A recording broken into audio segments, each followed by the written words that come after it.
আজকে অত্র মসজিদে জুমার খুতবার সংক্ষিপ্ত বিষয়বস্তু হারাম মাস এবং তার সাথে সম্পৃক্ত সঠিক আকীদা ও ভ্রান্ত আকীদা। হারাম মাস এই পরিভাষাটি স্বয়ং আল্লাহ সুবহানাহু ওয়া তাআলা নিজে কোরআন মাজিদে ব্যবহার করেছেন। আল্লাহ সুবহানাহু ওয়া তাআলা পবিত্র কোরআন মাজিদে বলেন, ইন্না ইদ্দাতাশ শুহুরি ইনদাল্লাহ ইসনা আশারা শাহরা। আল্লাহর নিকটে মাসের গণনা 12টি। আল্লাহ সুবহানাহু ওয়া তাআলার নিকটই পৃথিবী সৃষ্টির শুরুর দিন থেকে, যেই দিন থেকে আল্লাহ সুবহানাহু ওয়া তাআলা আসমান জমিন সৃষ্টি করেছেন, সূর্য সৃষ্টি করেছেন, সেই দিন থেকে আল্লাহর নিকটে এই পৃথিবীর গণনা হচ্ছে 12 মাস। মানে এটা আমরা নিজেরা আবিষ্কার করেছি এমনটা নয়, বরং আল্লাহ সুবহানাহু ওয়া তাআলা কোরআন মাজিদে বলছেন এই 12 মাসের গণনা আল্লাহর নিকটে।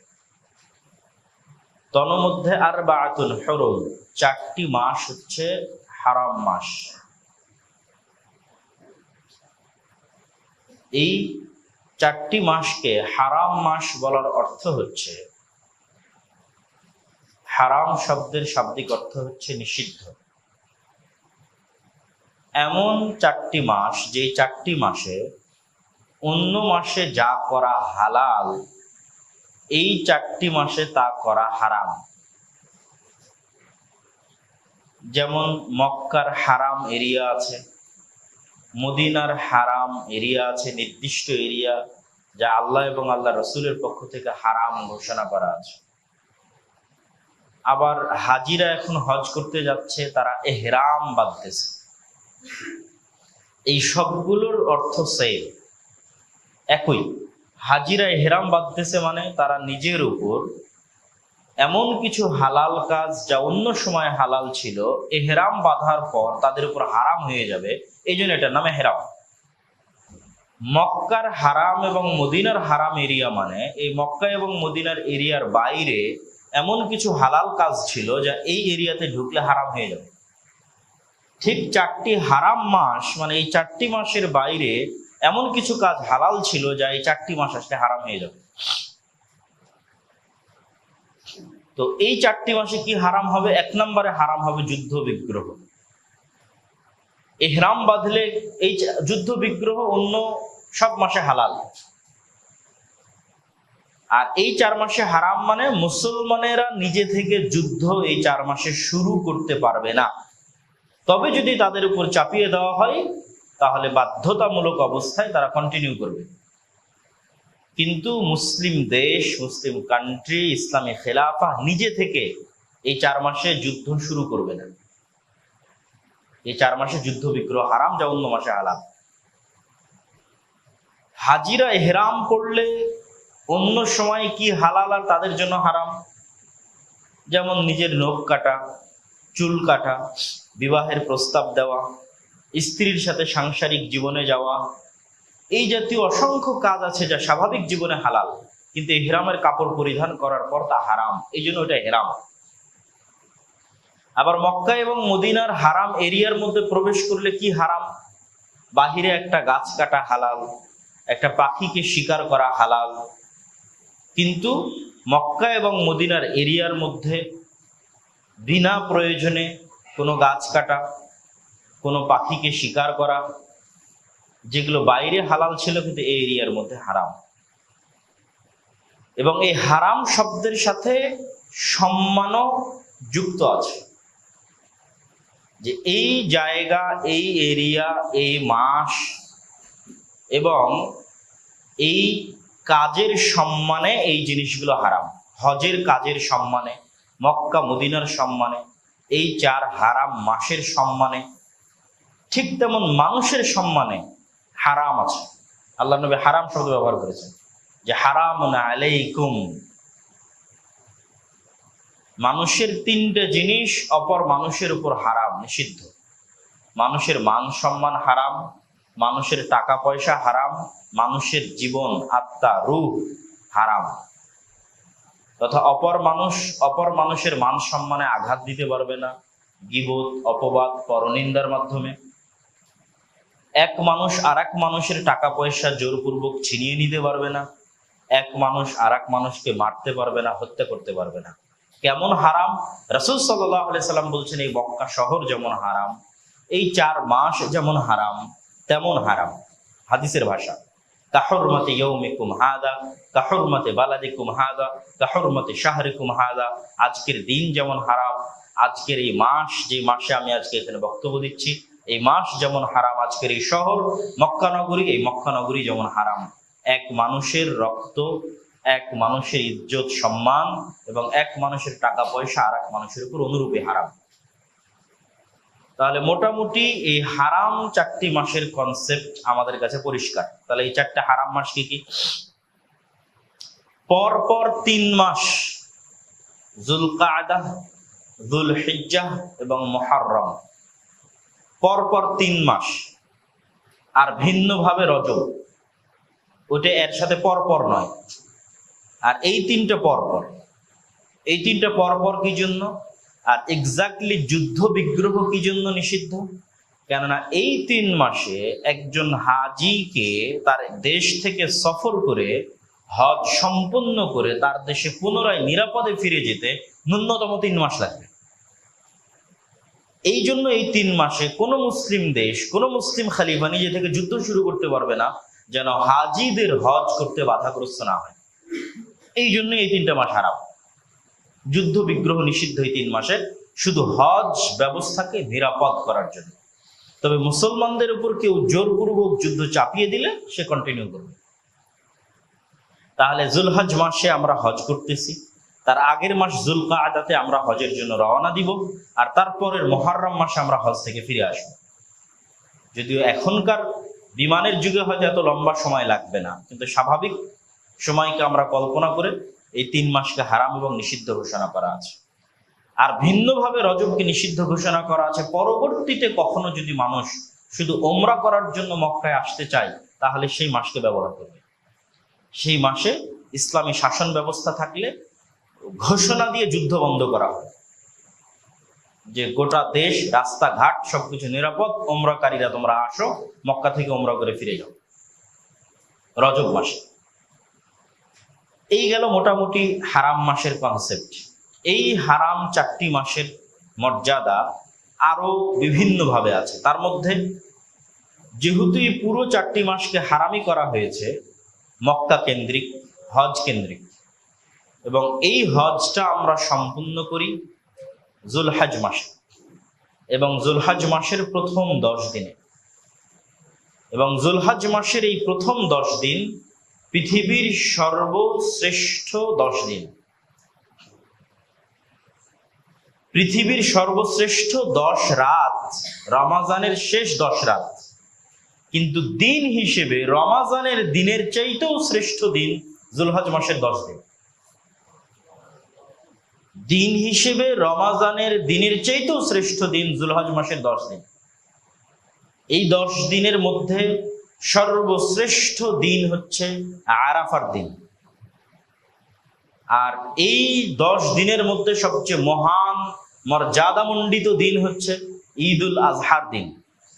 আর এই 10 দিনে পৃথিবীর সবচেয়ে বড় একটি ইবাদত বাস্তবায়ন করা হয়, সেটি হচ্ছে হজ, যা এই 10 দিনের মধ্যে বাস্তবায়ন করা হয়। এই 10 দিনের মধ্যে পৃথিবীর আরো একটি বড় ইবাদত বাস্তবায়ন করা হয়, তা হচ্ছে আল্লাহর সন্তুষ্টির জন্য কুরবানি। এই জন্য এই 10 দিন পৃথিবীর সর্বশ্রেষ্ঠ 10 দিন। রাসূলুল্লাহ সাল্লাল্লাহু আলাইহি ওয়াসাল্লাম হাদিসে বলেন, সহিহ হাদিস, মা মিন আইয়ামিন আল আমালুস সালিহু ফিহা আহাব্বু ইলাল্লাহি মিন হাযিহিল আইয়াম। আল্লাহ সুবহানাহু ওয়া তাআলার নিকটে পৃথিবীর আর অন্য কোন সময়ের আমল এতটা প্রিয় নয়, প্রত্যেক যে আমল এই যুলহজ মাসের 10 দিনে করা হয় তা আল্লাহর নিকটে যত প্রিয়। রাসূল সাল্লাল্লাহু আলাইহি ওয়াসাল্লামকে জিজ্ঞেস করা হলো, ইয়া রাসূলুল্লাহ, ওয়ালাল জিহাদু ফি সাবিলিল্লাহ, আল্লাহর রাস্তায় জিহাদ করাও কি অত প্রিয় নয় আল্লাহর নিকটে এই 10 দিনে ইবাদত করার চাইতে? তখন রাসূল সাল্লাল্লাহু আলাইহি ওয়াসাল্লাম বললেন, ওয়ালাল জিহাদু ফি সাবিলিল্লাহ, হ্যাঁ, আল্লাহর রাস্তায় জিহাদ করার চাইতেও আল্লাহ সুবহানাহু ওয়া তাআলার নিকটে প্রিয় আমল হচ্ছে এই 10 দিনে মানুষ যে আমল করবে। তবে ওই ব্যক্তির বিষয়টি ভিন্ন, ইল্লা রাজুলুন খারাজা বিনাফসিহি ওয়া মালিহি ফালাম ইয়ারজি' মিন যালিকা বিশাইইন, যে ব্যক্তি আল্লাহর রাস্তায় জিহাদে বের হয়ে গেছে এবং ফিরে আসেনি, শহীদ হয়ে গেছে, তার বিষয়টি ভিন্ন। কিন্তু যে জিহাদে বের হয়ে শহীদ হয়নি, তার চাইতে শুধু স্বাভাবিক জিহাদ কিন্তু শহীদ হলো না, ওই আমলের চাইতে এই 10 দিনের আমল আল্লাহ সুবহানাহু ওয়া তাআলার নিকটে বেশি প্রিয়। শুধুমাত্র ব্যতিক্রম ভিন্ন হচ্ছে যে আল্লাহর রাস্তায় জিহাদে বের হয়ে শহীদ হয়ে গেছে।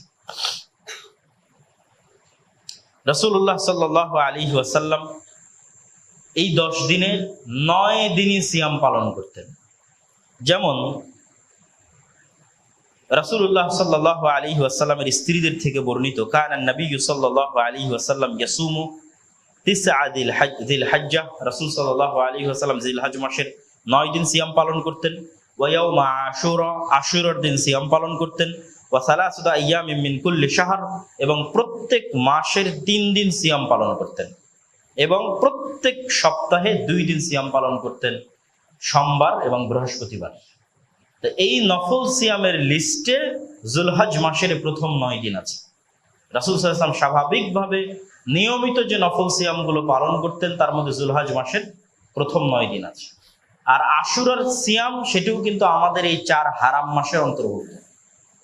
আমরা যে পরপর 3 হারাম মাস গণনা করলাম, যুলকাদা, যুলহিজ্জা, তারপর মুহররম, এই মুহররম মাসের 10 তারিখই হচ্ছে আশুরার দিন। তাহলে আশুরার সিয়ামও এই 4 হারাম মাসের অন্তর্ভুক্ত, আরাফার সিয়ামও এই 4 হারাম মাসের অন্তর্ভুক্ত, যুলহজ মাসের প্রথম 9 দিনের সিয়ামও এই হারাম মাসের অন্তর্ভুক্ত। রাসূলুল্লাহ সাল্লাল্লাহু আলাইহি ওয়াসাল্লাম আরো বলেন, মা মিন আইয়ামিন আ'যামু ইনদাল্লাহ ওয়ালা আহাব্বু ইলাইহিল আমালু ফীহিন্না মিন হাযিহিল আইয়ামিল 10। আল্লাহর নিকটে পৃথিবীর সবচেয়ে মহান এবং শ্রেষ্ঠতম দিন হচ্ছে যুলহজ মাসের প্রথম 10 দিন। আর এই যুলহজ মাসের প্রথম 10 দিনে মানুষ যে ইবাদত করে তা আল্লাহ সুবহানাহু ওয়া তাআলার নিকটে সবচেয়ে প্রিয়। তো আসলে এই 10 দিনে কিন্তু মানুষ পৃথিবীর সর্বশ্রেষ্ঠ ইবাদতটা বাস্তবায়ন করে, তা হচ্ছে হজ।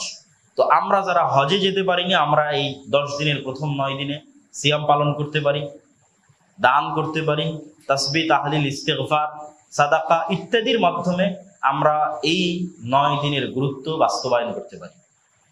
আরেকটি বিষয় আপনাদের বলে রাখি, মুসা আলাইহিস সালাতু ওয়াস সালাম তুর পাহাড়ে 40 দিন যে আল্লাহ সুবহানাহু ওয়া তাআলার ইবাদত করেছিলেন, ওই 40 দিনের শেষ 10 দিন ছিল যুলহজ মাসের প্রথম 10 দিন। মুসা আলাইহিস সালাতু ওয়াস সালামের তুর পাহাড়ে আল্লাহ সুবহানাহু ওয়া তাআলার ইবাদতের জন্য গমনের 40 দিনের শেষ 10 দিন হচ্ছে যে যুলহজ মাস আসতেছে, এই যুলহজ মাসের প্রথম 10 দিন। আর এই যুলহজ মাসের প্রথম 10 দিনের সর্বশ্রেষ্ঠ দিন কোনটা? আরাফার দিন।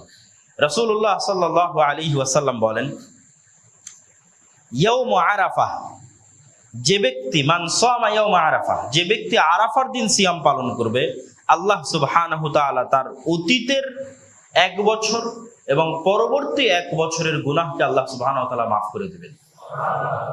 এবং এই গুনাহের মধ্যে ব্যাখ্যাকারগণ বলে উল্লেখ করেছেন যে সাগীরা গুনাহ অন্তর্ভুক্ত। যত নফল সিয়াম, যত ফজিলত আছে, এগুলো সবগুলো মূলত সাগীরা গুনাহের জন্য।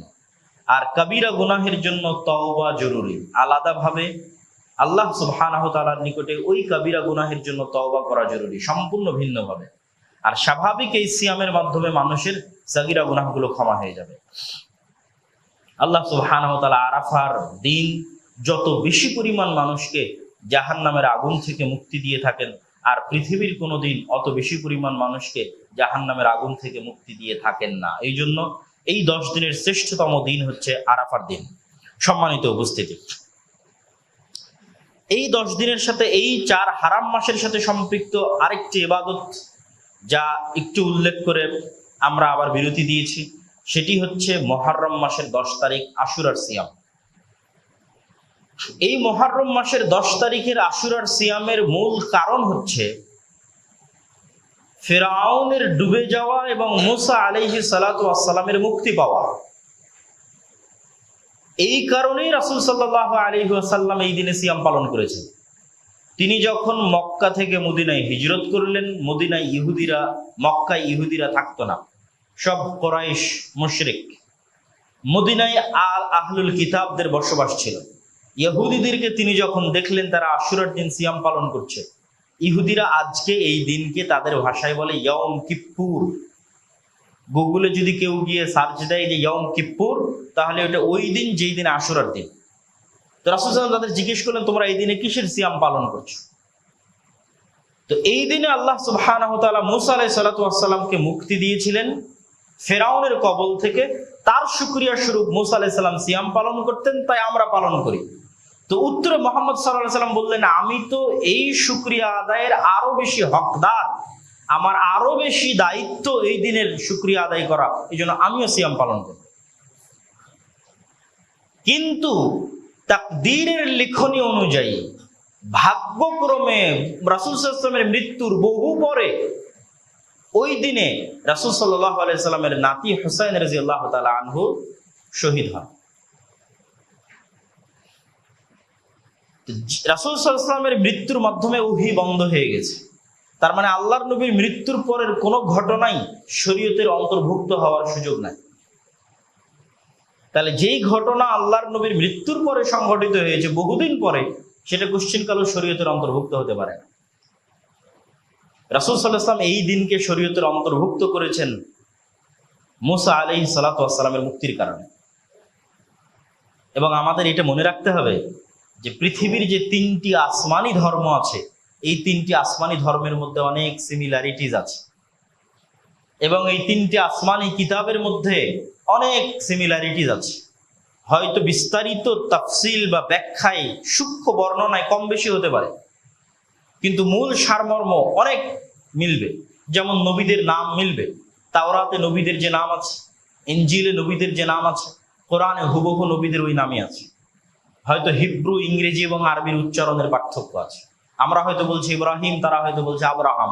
আমরা বলছি দাউদ, তারা বলছে ডেভিড। আমরা বলছি ইউসুফ, তারা বলছে জোসেফ। আমরা বলছি ইসহাক, তারা বলছে আইজাক। আমরা বলছি ইয়াকুব, তারা বলছে জ্যাকব। এইরকম কিছু উচ্চারণগত পার্থক্য থাকতে পারে। মুসা, মোজেস, ঈসা, জেসাস, কিন্তু নাম এক, ব্যক্তি এক, এমনকি ঘটনার সারমর্ম এক। হয়তো ঘটনার বিস্তারিত বিবরণে পার্থক্য থাকতে পারে। নূহ আলাইহিস সালামের মহাপ্লাবনের বর্ণনা তাওরাতেও আছে, ইনজিলেও আছে, কোরআনেও আছে, বিস্তারিত বিবরণে পার্থক্য থাকতে পারে। আল্লাহ সুবহানাহু ওয়া তাআলা মানুষকে যে আদম এবং হাওয়া থেকে সৃষ্টি করেছেন, এই বর্ণনা তাওরাতেও আছে, ইনজিলেও আছে, কোরআনেও আছে, বিস্তারিত বর্ণনায় পার্থক্য থাকতে পারে, নামের উচ্চারণে পার্থক্য থাকতে পারে। হাওয়াকে তারা ইভ বলছে, উচ্চারণে পার্থক্য থাকতে পারে। ফেরাউনকে যে আল্লাহ সুবহানাহু ওয়া তাআলা ডুবিয়ে দিয়েছিলেন, এই বর্ণনা তাওরাত, ইনজিল সহ প্রত্যেক কিতাবে আছে, কোরআনেও আছে, বিস্তারিত বর্ণনায় পার্থক্য থাকতে পারে। এমনকি আজকের বিশ্বে যে তিনটা আসমানি দিন আছে, তার মধ্যে মুসলমানেরা যেমন একেশ্বরবাদীতে বিশ্বাস করে, ইহুদিরাও তেমন একেশ্বরবাদীতে বিশ্বাস করে। তারাও অদৃশ্য এক আল্লাহ সুবহানাহু ওয়া তাআলার ইবাদত করে, মূর্তি তৈরি করে না। কিন্তু তারা পথভ্রষ্ট কেন? হিংসা এবং অহংকারের কারণে। আর এই জন্য আল্লাহ সুবহানাহু ওয়া তাআলা তাদেরকে অভিশপ্ত বলেছেন। তথা ইবলিসের যা স্বভাব, ইহুদিদের তাই স্বভাব। ইবলিস যেমন সত্য জানতো, জানার পরও মানে না। ইহুদিরা তেমন সত্য জানে, জানার পরও স্বীকার করে না, স্বীকৃতি দেয় না। এই জন্য আল্লাহ সুবহানাহু ওয়া তাআলা খ্রিস্টানদেরকে বলেছেন তারা পথভ্রষ্ট, কেন? তারা সত্য জানেই না। এই জন্য গত 1400 বছরে যত মানুষ মুসলমান হয়েছে, তার 80% মানুষ খ্রিস্টান। ভবিষ্যতে আরো যত মানুষ মুসলমান হবে, খ্রিস্টান থেকে মুসলমান হবে। আর ইহুদিদের সংখ্যা সবসময় কম থাকে, কেন? এরা ইবলিসের মতো অহংকারের কারণে সত্যটা গ্রহণ করতে পারে না। তাদের অহংকার হচ্ছে তারা ইসহাক, ইয়াকুবের সন্তান, ইব্রাহিমের সন্তান।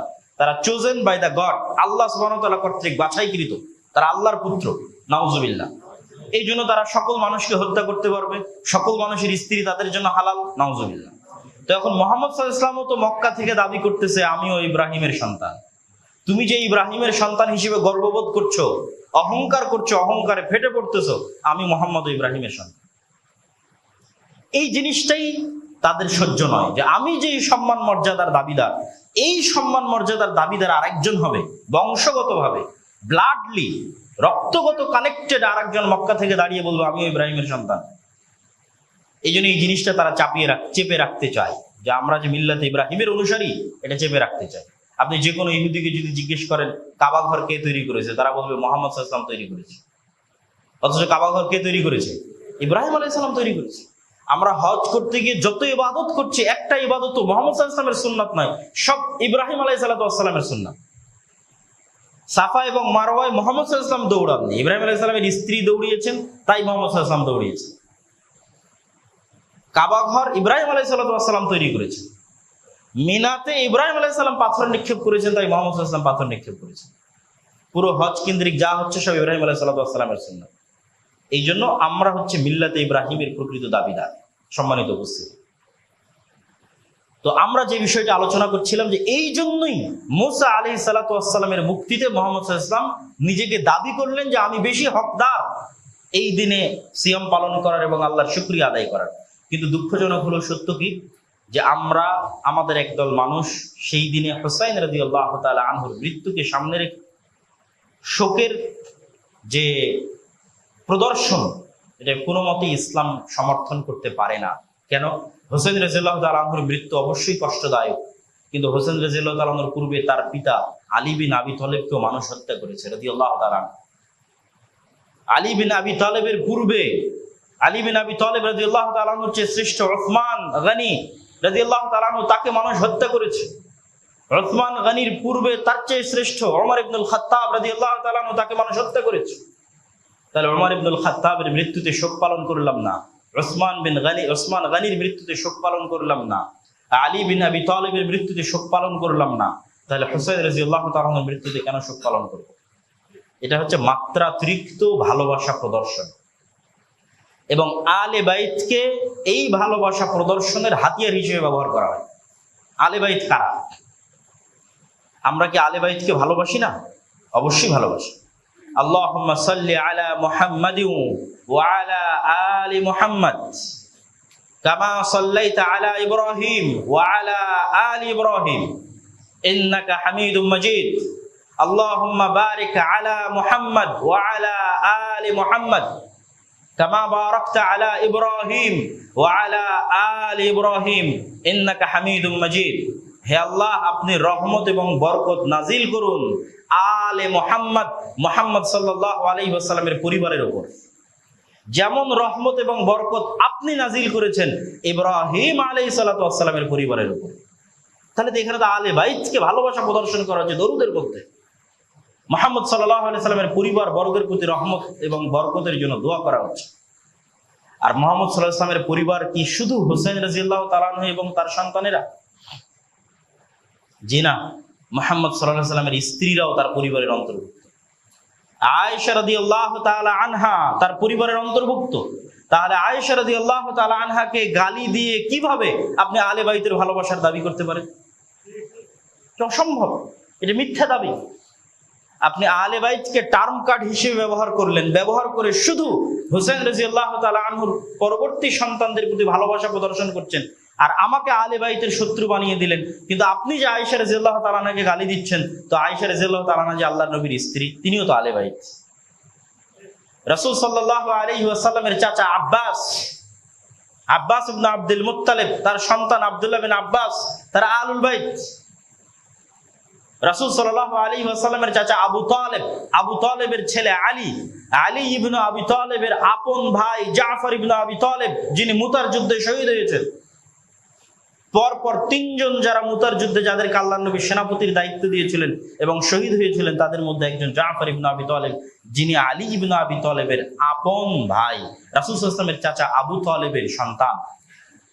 তার পরবর্তী সন্তানেরা কি আলুল বাইত নয়? তারাও আলুল বাইত।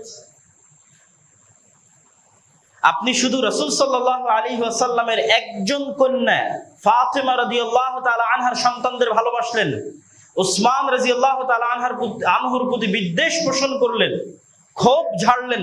তো উসমান রাদিয়াল্লাহু তাআলা আনহু কি আল্লাহর নবীর কন্যাদেরকে বিবাহ করেনি? শুধু কি আলী রাদিয়াল্লাহু তাআলা আনহু আল্লাহর নবীর কন্যাকে বিবাহ করেছিলেন? আল্লাহর নবীর কি শুধু একটি কন্যা ছিল, ফাতেমা রাদিয়াল্লাহু তাআলা আনহা? তাহলে ফাতেমা রাদিয়াল্লাহু তাআলা আনহা যদি আমার ভালোবাসার পাত্র হয়, ফাতেমা রাদিয়াল্লাহু তাআলা আনহার স্বামী আলী ইবনে আবি তালেব যদি আমার ভালোবাসার পাত্র হয়, তাহলে রাসূল সাল্লাল্লাহু আলাইহি ওয়াসাল্লামের আর দুই কন্যা রুকাইয়া এবং উম্মে কুলসুমকে বিবাহ করার পরেও উসমান কেন আমার বিদ্বেষের পাত্র রাদিয়াল্লাহু তাআলা আনহু? সম্মানিত উপস্থিতি, এই জন্য আলুল বাইতকে ভালোবাসার দাবি করতে হলে প্রকৃত এবং সত্যিকার ভাবে সেই ভালোবাসাটা প্রদর্শন করতে হবে সবার জন্য সমানভাবে। শুধু পলিটিক্যাল এবং রাজনৈতিক কারণে আলুল বাইতকে টার্ম কার্ড হিসেবে ব্যবহার করে শুধুই মাত্র হোসাইন রাদিয়াল্লাহু তাআলা আনহুর পরবর্তী সন্তানদের প্রতি ভালোবাসা প্রদর্শন করো তো আয়েশা রাদিয়াল্লাহু তাআলা আনহার প্রতি বিদ্বেষ, ওসমান রাদিয়াল্লাহু তাআলা আনহুর প্রতি বিদ্বেষ, তারাও তো আলুল বাইত। সম্মানিত উপস্থিতি, আসলে হোসাইন রাদিয়াল্লাহু তাআলা আনহুর প্রতি এই মাত্রাতিরিক্ত ভালোবাসা এবং তার সন্তানদের প্রতি এটি হোসাইন রাদিয়াল্লাহু তাআলা আনহুর কারণে নয়। এর সবচেয়ে বড় কারণ হচ্ছে ওমর রাদিয়াল্লাহু তাআলা আনহুর খেলাফত শাসন আমলে পারস্য সাম্রাজ্য ধ্বংস হয়ে গেছিল। আর এই সাম্রাজ্য ধ্বংস হয়েছিল সবচেয়ে বড় যে যুদ্ধে, সেই যুদ্ধটি হচ্ছে কাদেসিয়ার যুদ্ধ, যা ওমর রাদিয়াল্লাহু তাআলা আনহুর খেলাফত আমলে সংঘটিত হয়েছিল। যেই যুদ্ধে প্রধান সেনাপতি ছিলেন সাদ ইবনে আবি ওয়াক্কাস এবং পারস্যদের পক্ষ থেকে প্রধান সেনাপতি ছিল মহাবীর রুস্তম। তো ইসলাম আর পৃথিবীর যেখানেই প্রবেশ করেছে সেখানকার মানুষেরা দিল ও জান থেকে, মন একদম অন্তরের ভিতর থেকে ইসলামকে কবুল করেছে। এত ভিতর থেকে ইসলামকে কবুল করেছে যে তারা ইসলামের ভাষাটাও গ্রহণ করে নিয়েছে। মক্কা থেকে তেহরানের দূরত্ব যত, মক্কা থেকে কর্ডোভা এবং গ্রানাডার দূরত্ব তার চেয়ে অনেক বেশি। কিন্তু স্পেনে যখন ইসলাম প্রবেশ করেছে, স্পেনের মানুষ তাদের ভাষা, তাদের সংস্কৃতি বাদ দিয়ে ইসলামের ভাষা এবং ইসলামের সংস্কৃতি গ্রহণ করে নিয়েছে। তারা নিজেদের জাতিগত আভিজাত্যের যে ঐতিহ্য এবং সংস্কৃতি, সেটার বিরুদ্ধে ইসলামকে দাঁড় করায়নি। নিজেদের জাতিগত আভিজাত্য এবং মর্যাদাকে ভুলে গেছে। কিন্তু একমাত্র পারস্যদের মধ্যে যখন ইসলাম প্রবেশ করে, তখন পারস্যরা সম্পূর্ণরূপে মন থেকে ইসলামকে কবুল না করতে পারার সবচেয়ে বড় প্রমাণ হচ্ছে আরব বিশ্বের এত নিকটে থাকার পরও তাদের ভাষা আরবি নয়, ফার্সি। এবং তারা এখনো নিজেদের ইতিহাস এবং ঐতিহ্যকে ওই ইসলাম আসার পূর্বের যে পারস্য সাম্রাজ্যের ইতিহাস এবং ঐতিহ্য ছিল ওইটার সাথে কানেক্ট করে। আমি উদাহরণ দিলে আপনাদের জন্য বুঝতে সুবিধা হবে যে আমরা বাঙালি বাংলাদেশি, অসংখ্য বাঙালি বাংলাদেশিকে পাবেন যারা ইসলামের বিপরীতে স্বাভাবিক বাঙালি সমাজের যে ইতিহাস ঐতিহ্যগুলো ছিল সেগুলোকে ইসলামের বিপরীতে দাঁড় করিয়ে দেয়। যেমন পহেলা বৈশাখ, কথার কথা যে হতে পারে যে পহেলা বৈশাখে বা বাঙালিদের এরকম কিছু পার্বণ ছিল, কিছু এরকম আনন্দ উৎসবের দিন ছিল বাঙালিদের ইতিহাস এবং ঐতিহ্যের মধ্যে। তা আপনি বাঙালিদের সেপারেট ভিন্ন ইতিহাস ঐতিহ্যকে নিয়ে যখন গর্ববোধ করবেন এবং সেটাকে ইসলামের বিপরীতে দাঁড় করিয়ে দিবেন, এটা শুধু আজ বাংলাদেশে হচ্ছে, ইরানে হচ্ছে তা নয়, এটা এখন আরব কান্ট্রিগুলোতেও হচ্ছে। সৌদি আরবেও এমন কিছু সেকুলার মানুষের জন্ম হয়েছে, এটা তুরস্কেও ঘটেছিল। এমন কিছু সেকুলার মানুষের জন্ম হয়েছে যারা ইসলামের আদর্শ এবং সংস্কৃতির বিপরীতে গিয়ে ওই জাহেলি যুগের যে আরব সংস্কৃতিগুলো ছিল, আমরা আরব, ওইটা আমাদের সংস্কৃতি, ওইটাকে নিয়ে এসে ইসলামের বিপরীতে দাঁড় করিয়ে দিচ্ছে। আসসালামু আলাইকুম কেন বলতে হবে? এটা তো মোহাম্মদ সাল্লাল্লাহু আলাইহি ওয়াসাল্লামের নিয়ে আসা ভাষা। আমাদের আরবদের সংস্কৃতি ছিল হাজার হাজার বছরের, যে আমরা সাবাহ আল খায়ের, সাবাহ আন নূর বলবো। তো কোন আরবদের সংস্কৃতি? ইসলাম আসার পূর্বেও তো আরবরা ছিল, তাদের সংস্কৃতি। একই ঘটনা তুরস্কেও ঘটেছিল ইসলামের খেলাফত ধ্বংস করার জন্য। যে একদল উচ্চ শিক্ষিত তুরস্কের নাগরিক যারা ফরাসি দার্শনিকদের দর্শন কর্তৃক প্রভাবিত হয়ে যে আমাদের তুর্কের যে ইতিহাস এবং ঐতিহ্য আছে, রোমানদের যে ইতিহাস এবং ঐতিহ্য আছে, আমরা কেন আরবি ভাষা ব্যবহার করব, কেন তুরস্কের ভাষা ব্যবহার হবে না তুরস্কে? এভাবে কিন্তু ইসলামী খেলাফতের পতন হয়। তো এই জিনিসটা অস্বাভাবিক কিছু নয় যে আমি এটা শুধু পারস্যদের উপর চাপিয়ে দিচ্ছি, ইরানের উপর চাপিয়ে দিচ্ছি, এরকম না। এটা অস্বাভাবিক কিছু নয়, হতেই পারে, কিন্তু এইটা কখনোই প্রমাণ বহন করে না যে আপনি পরিপূর্ণ ইসলামে প্রবেশ করেছেন। উদখুলু ফিস সিলমি কাফা, আপনাকে পরিপূর্ণরূপে অন্তরের অন্তরস্থল থেকে পরিপূর্ণরূপে ইসলামে প্রবেশ করতে হবে। তো ওই পারস্যদের যে পরাজয়, এই পরাজয় এবং সাম্রাজ্যের ধূলিসাৎ, এটা সংঘটিত হয়েছিল ওমর রাদিয়াল্লাহু তাআলা আনহুর শাসনামলে। এই জন্য তাদের সবচেয়ে বড় শত্রু হচ্ছে ওমর ইবনুল খাত্তাব রাদিয়াল্লাহু তাআলা আনহু। তারা অন্তরে লালন করে ওমর রাদিয়াল্লাহু তাআলা আনহুকে একজন শত্রু হিসেবে লালন করে। আপনি সাদ ইবনে আবি ওয়াক্কাসের নামে কোনো বিমানবন্দর এয়ারপোর্ট না পেলেও অবশ্যই মহাবীর রুস্তমের নামে অনেক কিছু পাবেন। কিন্তু সাদ ইবনে আবি ওয়াক্কাস ছিলেন ইসলামের পক্ষের প্রধান সেনাপতি, আর পারস্যের পক্ষের প্রধান সেনাপতি ছিল রুস্তম, যে যুদ্ধে তারা পরাজিত হয়। কাদিসিয়ার যুদ্ধে তাদের পরাজয় ঘটে। আর স্পেসিফিক্যালি হুসাইন রাদিয়াল্লাহু তাআলা আনহুকে ভালোবাসার পিছনে কারণ হচ্ছে পারস্যের ওই যুদ্ধে বিজয়ের পর, কেননা দাস এবং দাসীর যে প্রথা, এই প্রথাটা যুদ্ধের সাথেই সম্পৃক্ত। ইসলামে কোনো স্বাধীন মানুষকে স্বাভাবিকভাবে দাস দাসীতে পরিণত করা হারাম, এবং অতীত থেকে চলে আসা দাস দাসীকে বিভিন্ন গুনাহের কাফফারার মাধ্যমে, মুক্তি দেওয়ার মাধ্যমে ইসলাম দাস দাসী প্রথাকে কমানোর চেষ্টা করেছে। কিন্তু একমাত্র একটি সূরাত দাস দাসীর বাকি আছে, সেটি হচ্ছে যুদ্ধ অবস্থায়। যখনই কোনো দারুল কুফরের সাথে দারুল ইসলামের যুদ্ধ হবে, তখন যুদ্ধের মাঠে যারা বন্দী হবে তাদের বিষয়ে সিদ্ধান্ত নেওয়ার স্বাধীনতা ইসলামী রাষ্ট্রের থাকবে। চাইলে তাদেরকে মুক্ত করে দিতে পারে, চাইলে তাদেরকে দাস এবং দাসীতে পরিণত করতে পারে, যুদ্ধের ক্ষেত্রে যারা বন্দী হবে। তো ওই যুদ্ধক্ষেত্রে বিজয়ের পর পারস্যের রাজার কন্যাও বন্দিনী হিসেবে ইসলামী খেলাফতে আসে, এবং ওমর রাদিয়াল্লাহু তাআলা আনহু নিজ সিদ্ধান্ত বলে সেই কন্যাকে হুসাইন রাদিয়াল্লাহু তাআলা আনহুর নিকটে পাঠিয়ে দেন, এবং পরবর্তীতে হুসাইন রাদিয়াল্লাহু তাআলা আনহুর সাথে পারস্যের সেই কন্যার বিবাহ হয়। তার সম্মানের কারণেই, পারস্যের রাজকন্যার সম্মানের কারণেই ওমর রাদিয়াল্লাহু তাআলা আনহু হুসাইন রাদিয়াল্লাহু তাআলা আনহুকে চয়ন করেন তার সম্মান রক্ষার জন্য। ফলত তারা একটা কানেকশন পেয়ে গেল যে আমাদের যেই রাজা বা এই যে রাজত্বের পতন হলো, সেই রাজত্বের কন্যা মুহাম্মদ সাল্লাল্লাহু আলাইহি ওয়াসাল্লামের নাতির স্ত্রী। কোন নাতি? হুসাইন রাদিয়াল্লাহু তাআলা।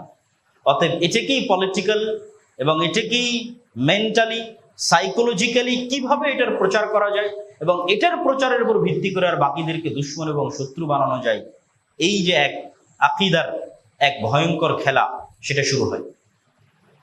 এবং এই ভয়ঙ্কর খেলাটার শুরু হয় আলী রাদিয়াল্লাহু তাআলা আনহুর জীবদ্দশাতে। উসমান রাদিয়াল্লাহু তাআলা আনহুর মৃত্যুর মাধ্যমে ইসলামে ফিতনার দরজা উন্মুক্ত হয়। উসমান রাদিয়াল্লাহু তাআলা আনহুকে কোরআন পাঠরত অবস্থায় হত্যা করা হয়, এবং তার মৃত্যুর পরে এই ফিতনার দরজা উন্মুক্ত হয়। একদল মানুষ খারিজি হয়ে যায়, একদল মানুষ শিয়া হয়ে যায়, রাফিজি হয়ে যায়। আর এই দুশমনিটা অব্যাহত থাকে মুআবিয়া রাদিয়াল্লাহু তাআলা আনহু এবং তার পরবর্তী বংশধরের বিরুদ্ধে। কি জন্য? মুআবিয়া রাদিয়াল্লাহু তাআলা আনহু ওমর রাদিয়াল্লাহু তাআলা আনহুর শাসন আমল থেকেই সিরিয়ার গভর্নর, উসমান রাদিয়াল্লাহু তাআলা আনহুর শাসন আমলেও গভর্নর, আলী রাদিয়াল্লাহু তাআলা আনহুর শাসন আমলেও গভর্নর। ফলত সিরিয়ার মানুষের একটা ভালোবাসা মুআবিয়া রাদিয়াল্লাহু তাআলা আনহুর প্রতি সেই কালেও ছিল, আজও আছে। তাদের এই ভালোবাসাটা আবার অনেক সময় মাত্রাতিরিক্ত হয়ে যায়। তারা তখন আবার এই ভালোবাসার কারণে আলী রাদিয়াল্লাহু তাআলা আনহু এবং তাদের পরবর্তী বংশধরকে শত্রু মনে করে। এই গ্রুপকে বলা হয় নাসিবি। আর যারা আবার আলী রাদিয়াল্লাহু তাআলা আনহু এবং তার সন্তানদের ভালোবাসার কারণে মুআবিয়া রাদিয়াল্লাহু তাআলা আনহু এবং তার পরবর্তী বংশধরদেরকে শত্রু মনে করে, তাদেরকে বলা হয় শিয়া বা রাফিজি। আহলুস সুন্নাত ওয়াল জামাতের কোনোটাই হওয়া উচিত নয়। কেননা আলী রাদিয়াল্লাহু তাআলা আনহু নিজেও সাহাবী, মুআবিয়া রাদিয়াল্লাহু তাআলা আনহু নিজেও সাহাবী, এবং মুআবিয়া রাদিয়াল্লাহু তাআলা আনহু আরেক সাহাবীর সন্তান মুআবিয়া ইবনে আবি সুফিয়ান, আবু সুফিয়ান রাদিয়াল্লাহু তাআলা আনহু সাহাবী, তার সন্তান, এবং তারাও কুরাইশ বংশের অন্তর্ভুক্ত। আব্দে মানাফের এক সন্তানের বংশধর হচ্ছে আমার নবী মুহাম্মদ সাল্লাল্লাহু আলাইহি ওয়াসাল্লাম, আর আব্দে মানাফের আরেক সন্তানের বংশধর হচ্ছে আবু সুফিয়ান, তার সন্তান মুআবিয়া, তার সন্তান ইয়াজিদ। এবং আবু সুফিয়ান রাদিয়াল্লাহু তাআলা আনহুর কন্যাকে রাসূল সাল্লাল্লাহু আলাইহি ওয়াসাল্লাম বিবাহ করেছিলেন। সম্মানিত উপস্থিতি, এই জন্য কাউকে কারো শত্রু বানানো, সাহাবীদের মধ্যে কাউকে কোন সাহাবীর শত্রু বানানো, এটা কখনোই আহলুস সুন্নাত ওয়াল জামাআতের মানহাজ বা আকীদা বা বিশ্বাস হতে পারে না।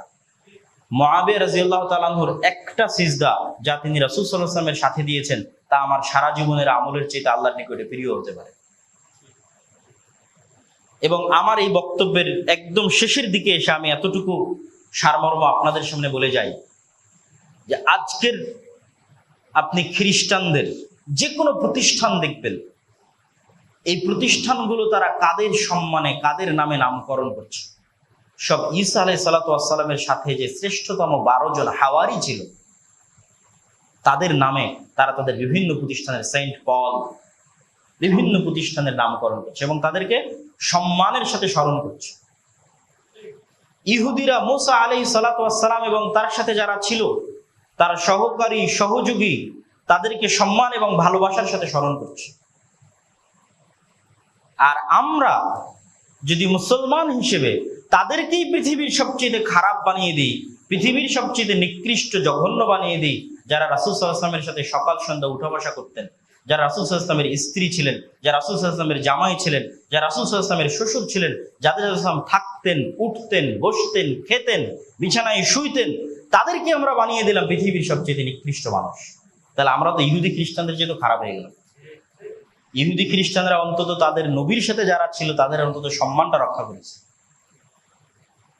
আর যেখানে রাসূল সাল্লাল্লাহু আলাইহি ওয়াসাল্লাম যখনই কোনো হাদিস বলেন, পৃথিবীর যে কোনো হাদিস আপনি খুলে দেখবেন, যে কোনো ঘটনা রাসূল সাল্লাল্লাহু আলাইহি ওয়াসাল্লাম বর্ণনা করছে হাদিসের পাতায়, যে কোনো ঘটনা, তাহলে ওর সাথে দুইজনের নাম থাকবে।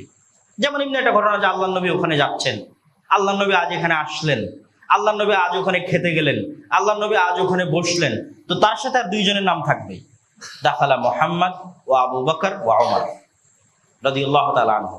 আজ আমার বাড়িতে আল্লাহর নবী, আবু বকর এবং ওমর এসেছিলেন। যে কোনো হাদিসের পৃষ্ঠার পর পৃষ্ঠা আপনি পড়তে থাকবেন, তো রাসূল সাল্লাল্লাহু আলাইহি ওয়াসাল্লামের সাথে কখনোই এরকম পাবেন না যখন তারা দুইজন নাই। তথা রাসূল সাল্লাল্লাহু আলাইহি ওয়াসাল্লাম যখন মক্কা থেকে মদিনায় হিজরত করছেন, তখনও রাসূল সাল্লাল্লাহু আলাইহি ওয়াসাল্লামের একমাত্র সঙ্গী হচ্ছে আবু বকর রাদিয়াল্লাহু তাআলা আনহু। তাহলে সেই আবু বকর রাদিয়াল্লাহু তাআলা আনহু, সেই ওমর রাদিয়াল্লাহু তাআলা আনহুকে শত্রু বানিয়ে আমরা কখনোই এটা দাবি করতে পারি না যে আমরা সঠিক ইসলামের অনুসারী আছি, এটা অসম্ভব।